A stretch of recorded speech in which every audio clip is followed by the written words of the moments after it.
Welcome to Unscripted with Russo. I'm your host, Ashley Russo, president and executive producer of The Peak TV. For our podcast, we decided to explore the people behind the narratives. I'll introduce decision makers and influencers who are winners in their field and find out the intimate story behind their rise to success. Welcome to Unscripted with Russo. I am here with two of the most amazing men I have ever met in my lifetime, but certainly two of the most outstanding people in the Lehigh Valley. I'm here with Dave McCormack and Dru Thomas, the owners of American Hairlines.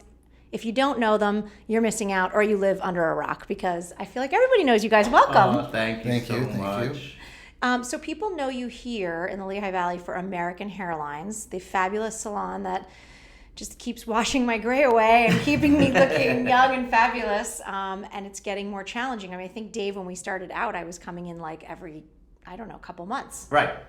Now Dru gets to see me every 3 weeks.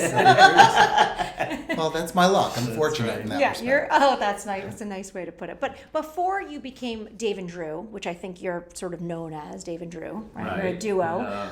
Tell me a little bit about where you guys were raised. So, Dave, I'll start with you. Tell me about where were you raised and what was your family structure like? I was raised in Bethlehem, Pennsylvania, right here.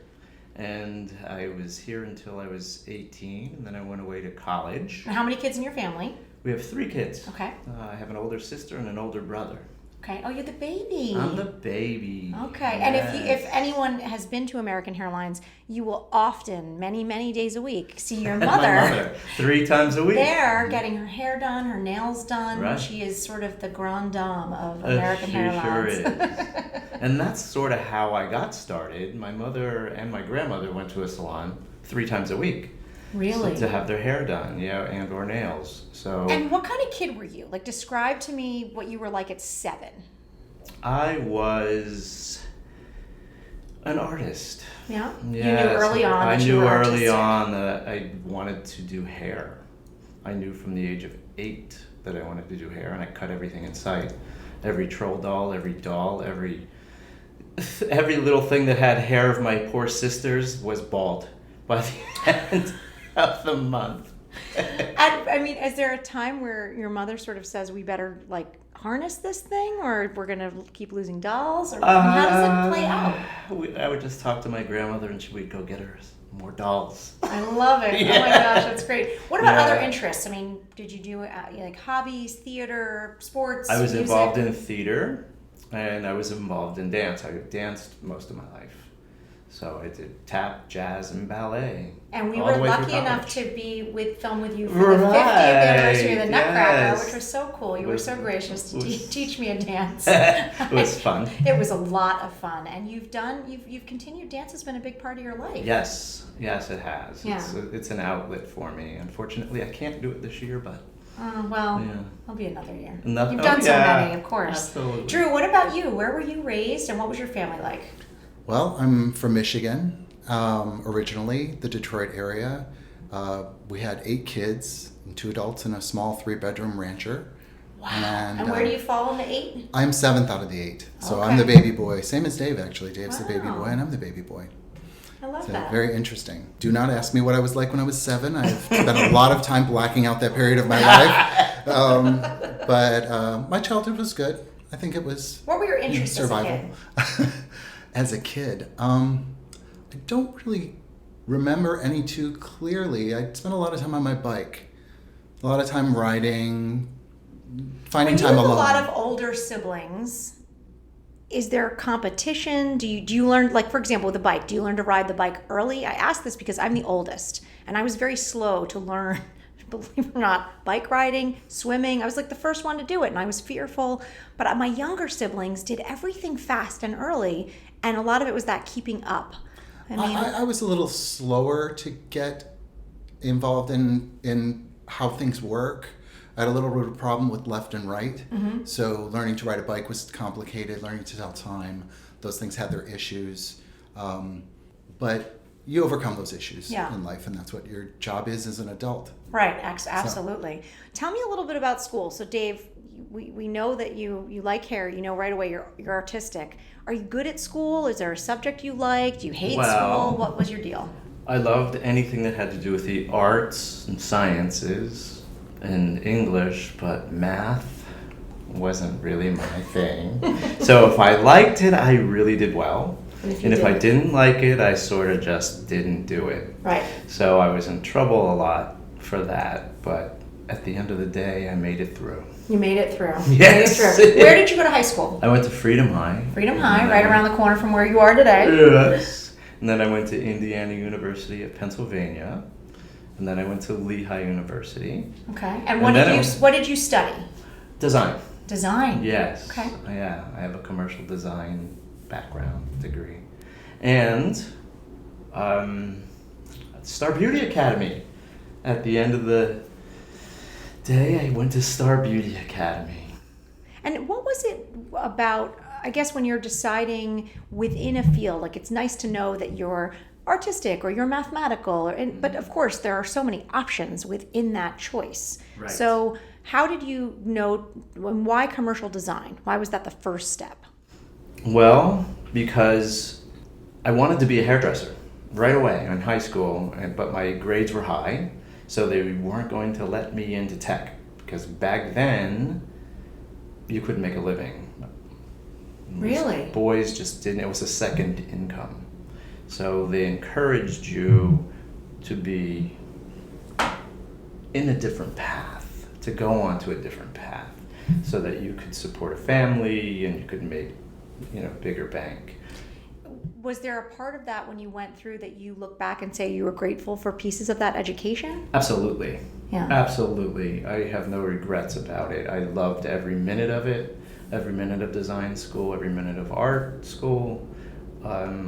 I don't have any regrets, and it's helped tremendously through life. Well, we'll get to that a little bit later, but I think there are a lot of things you guys, a lot of what I would call hidden talents that people don't know that you both possess and that you give back to our community. But I do want to ask Dru, what's your journey? Where did you go to high school, and what was the next step in your path? I mean, how did you get on this path? Well, I started out in high school. I wasn't allowed to go to Votech because men didn't go to hair school then, according to my high school. Right, same experience. So you both had the same experience. It was the time. Yeah, at that time it was women went to beauty school, men did not. So I started working in retail, and I went to community college to take fashion merchandising and design classes. But I found I learned more from the people I worked with and worked for in my job, and they were paying me rather than pay someone else to teach me what I was learning for free. So, and I was paying for my own schooling at the time. So for me to pay for my own college where I could actually learn from someone and get paid, I decided to go that route. And then through that path, I was recruited from one job to the next and elevated in those slots within retail management and sales.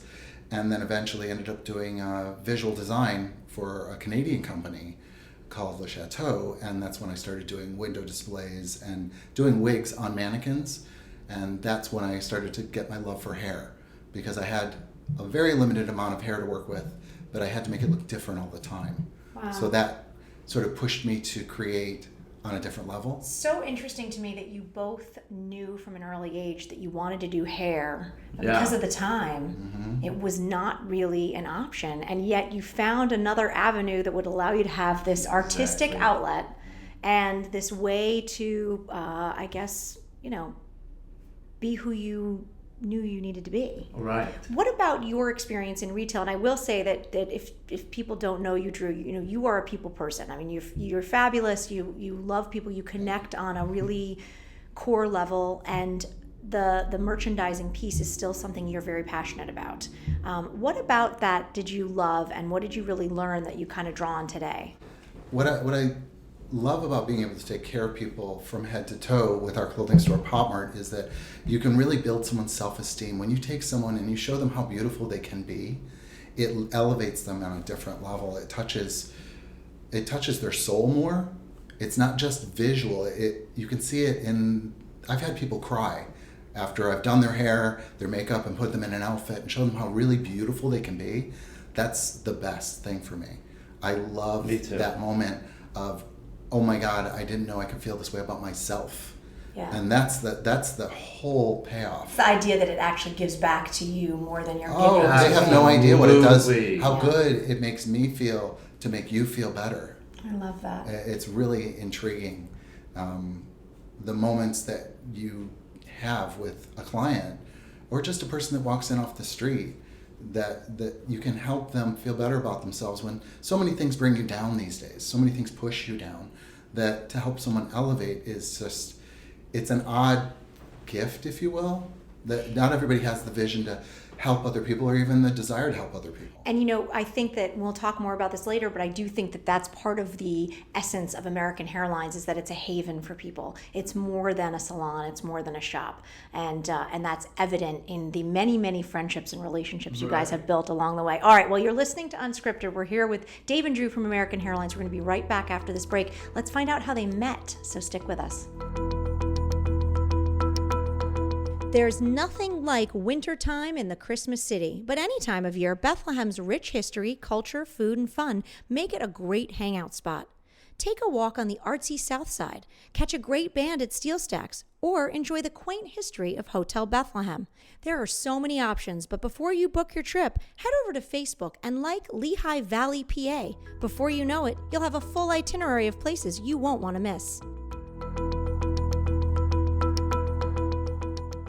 Welcome back to Unscripted. I'm here with my dear friends, the guys who keep me looking like a brunette as I am quickly becoming my mother and father with gray hair. But someday I'm going to take the plunge. So Dave and Dru from American Hairlines, thanks for being here. Oh, thanks Thank for you. having us. All right, well, we learned a little bit about your love for hairdressing and your desire to do this from both of you were young boys, but kind of went different paths to get to this point. Tell me about where you're at in your lives and how you meet, because you guys have been together for what?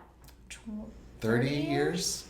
30 some years, yes. Yeah, it's so admirable. It's like amazing. I'm about to celebrate 20 years of marriage, 27 years. So Wow, it's an achievement. And we were honored to be, at your wedding and just, Absolutely. very exciting. So I want to hear a little bit about the journey. How did you guys meet 30 years ago? Who wants to take the plunge here? Well. It's kind of complicated. We worked for the same company. David was brought into Le Chateau, where I was working as a manager and a display person, and he was hired to manage the region. And my managers and his co-workers didn't want us to meet, and we couldn't figure out why.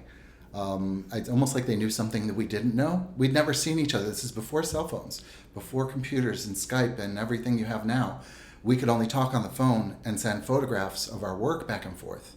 So I would But we didn't send selfies or anything like that. No, Right. there was We nothing didn't know like what that. we looked There wasn't a what we looked selfie. like. We had It no didn't idea. exist. Right. So he was sent actually to fire me. I was. He was sent to fire You're me. kidding. No, I was. He's not. I'm a bit of a stickler on visuals, and I would do the whole job, and then the managers would get in trouble. I know him well enough to know All right. exactly what They he's get in getting trouble at. because I was doing their job, Right. and so Dave was sent to let me go. However, my work was too strong. But the minute we saw each Unapologetically, I'm sure. other, he was. You were I didn't unapologetic. You know- were like, I'm just No, going to I'm doing my job. Do your job. The Yeah. whole job is to make things beautiful, Yes. to help the client experience it at the top of our possibilities, right? So that's what I was doing. And when Dave came to see my work was flawless, so I got promoted to another store. Wait a second. Now I got to hear Dave's perspective on this. So you're sent to fire him. I was sent to fire him via Canada because I didn't know him. So I just went there and I went on a tour of his stores. And we went through 5 stores and they were all perfect, nearly perfect. Anyway.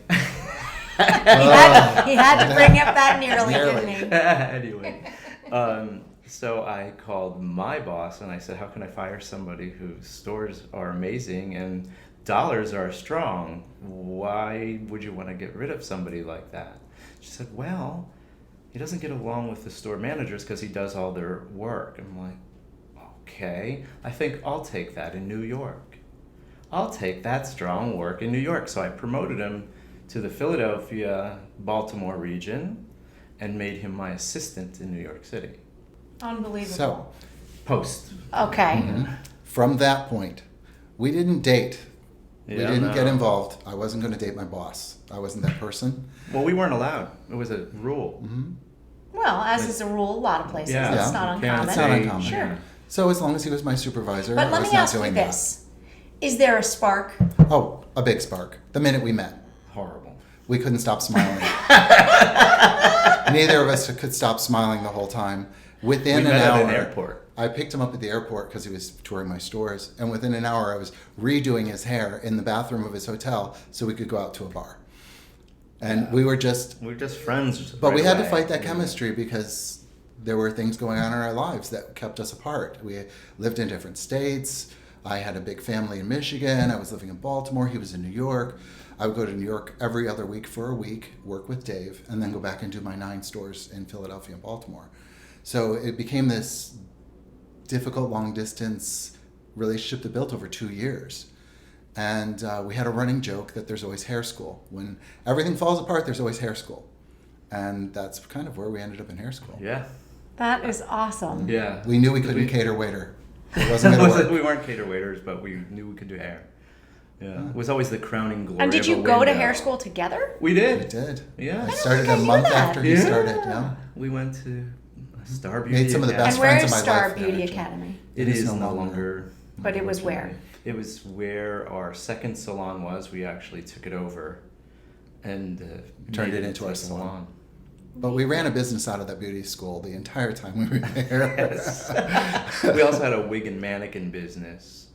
We refinish mannequins and redo wigs.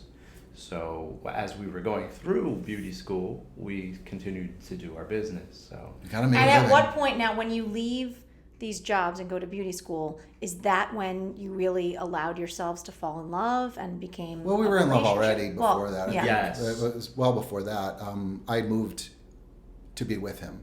When I realized I wouldn't see him again, if he went to hair school and I didn't follow, we'd never see each other again. I knew that because that's just the way life works.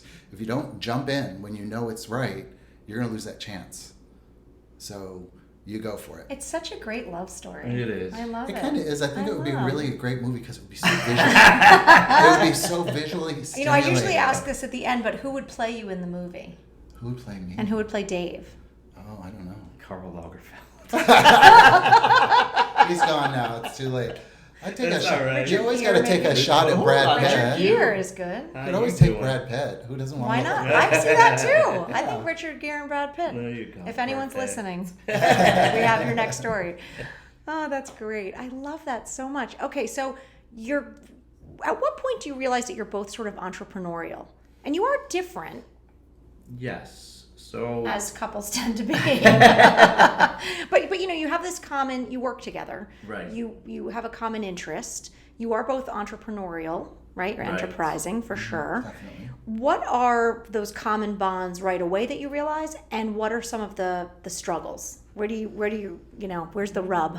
The common thread, we like beautiful. We like to make things more beautiful. We like to make people happy. increase the visual potential. We're visual people. That's our ties. We're both very visually oriented.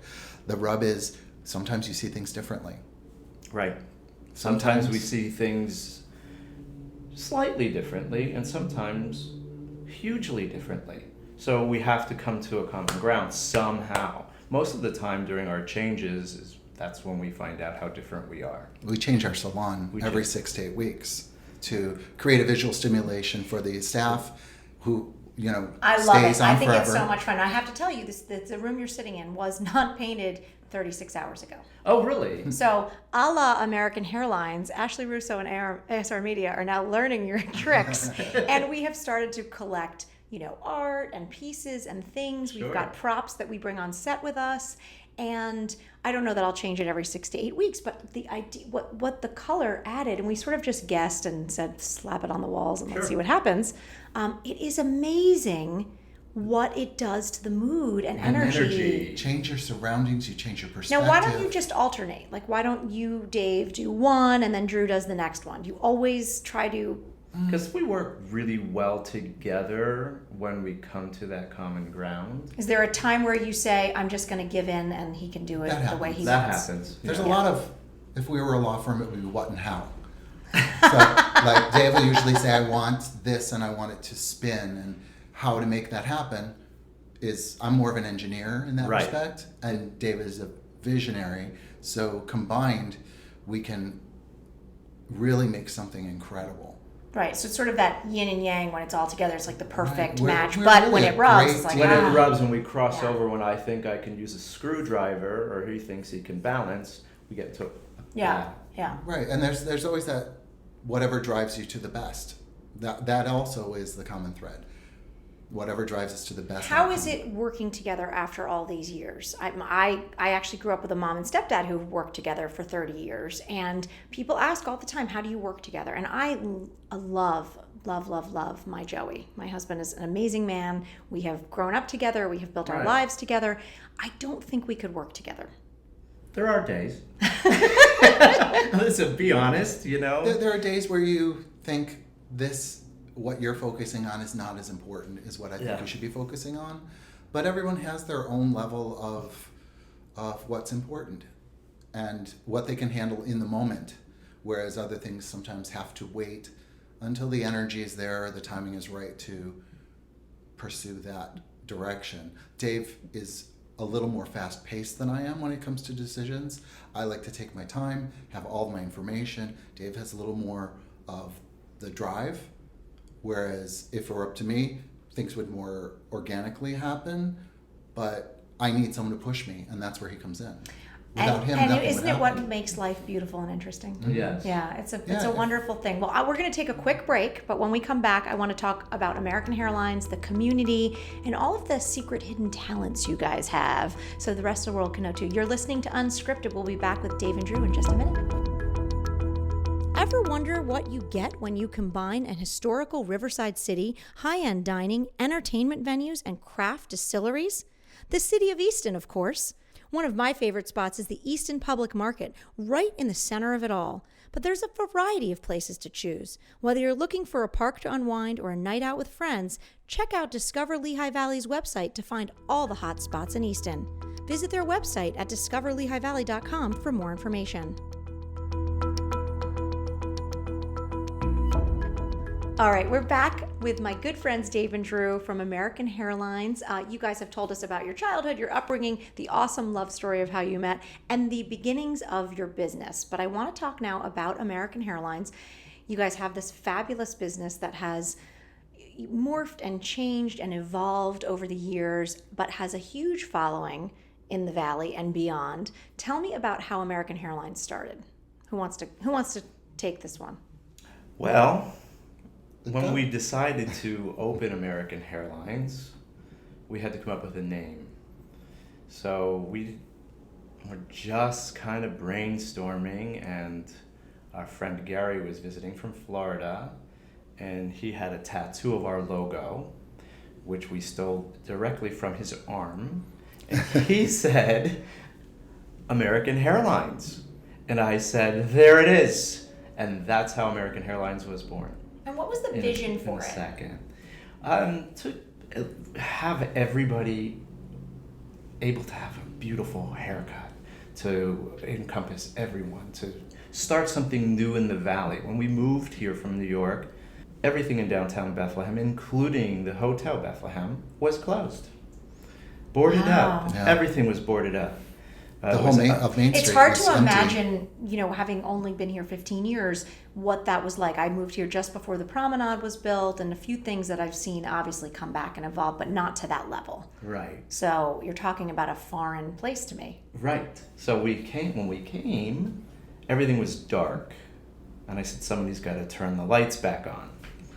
So we did. We put in a contemporary modern salon in the middle of rubble. And people went crazy. There was nothing for them to do. And as soon as we opened, it was successful. It was really interesting how quickly it took off. We were only out of beauty school 6 months. I went to work at a mall. Dave went to work for an individual salon. And we gained I still have my first client that I ever did at the Lehigh Valley Mall. Really? Yes. She's still my client. I do her family. Me too. And Really? it's Yes. fantastic to That's know someone awesome. that long, and to get to know her family and become a part of her life for that long has been really special. You become family. You really do. Absolutely. There weren't any contemporary businesses when we opened in Bethlehem. A lot of them were country. There was a lot of the post 80s country feel going on. a lot of baskets and dried flower arrangements. So when we went contemporary, we brought in a local artist and did large paintings. We brought in fresh flowers every week. Well, I remember moving here and was recommended to go to Pop Mart and to go see what you guys were doing, and it was so, having come from New York, Right. it was New York. It Right. felt Exactly. like a little slice of home to Home me, to you. where it was edgy and interesting, and art was meshed with beauty, and I just liked it right away. And I wasn't getting my hair done, but I was frequenting as a customer. I don't know if you knew that, and had come in, and I didn't really know you guys. It wasn't. I don't know. It wasn't many joined years at the later. time. Yeah, No, we it had was separate separate. Yeah, entities. so we used to. Pop Mart yeah. used to be separate from American Yeah. Hairlines. But the concept was so much bigger And bold. Oh, and yeah. bolder. Was that a purposeful action, or did it evolve, or combo? Pop Mart was born to bring whatever isn't available in the valley to the valley. We brought artists. There weren't any galleries in Bethlehem at the time, so we brought in local artists, and we had a show every month, which no one was doing. We did parties every month, which no one was doing. We did very intense window displays, which you didn't see in this area at the time. We even opened Orr's department store windows For Christmas for one year, because we Christmas didn't want Main because Street we didn't want to it to be be dark. So we did the windows. We went to the stores that were open at the time, like the basket shop or whatever, and said, "Can we use your merchandise? We're going to do store windows in the closed department store, and we're going to make it look like it's an open city, and we'll just put your name there, and we'll promote you." What was the reception from the town? I mean, I know you guys have been very, very good to the city of Bethlehem. You do a lot to this day with the tree lighting and anything the town really needs. You're very generous. What was the reception to this new kind of funky, edgy business?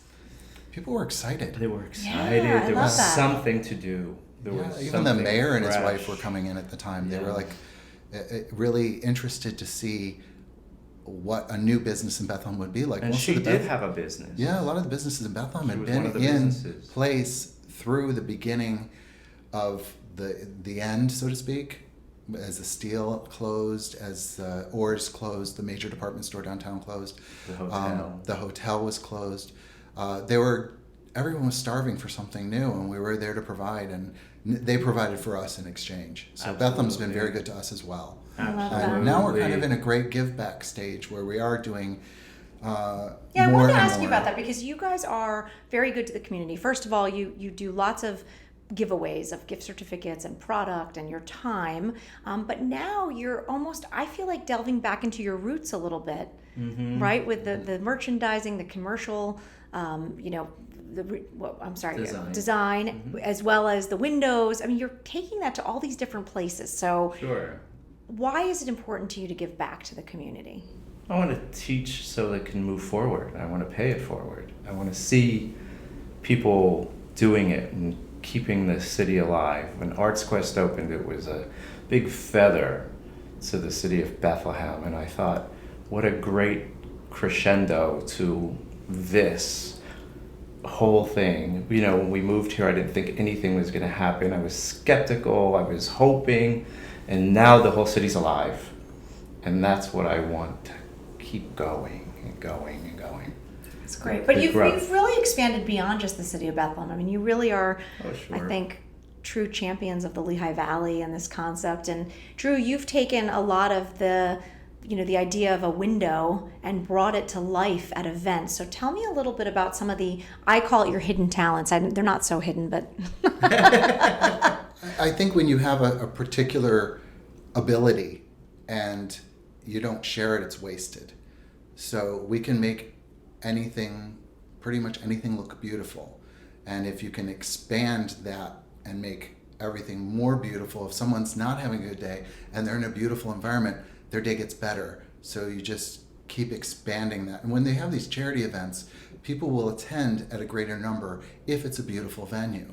So if it's a gym at 3rd Street Alliance, we turn it into an Asian bistro for their event. Or we've done just recently the polo event. We did a Stars and Stripes Americana installation. yeah, so a plain old tent, and all of a sudden it took you to All a of a whole sudden other it's a place little in more town. elegant and it's a little more elevated, and people are getting more value for their donation, so they'll give more.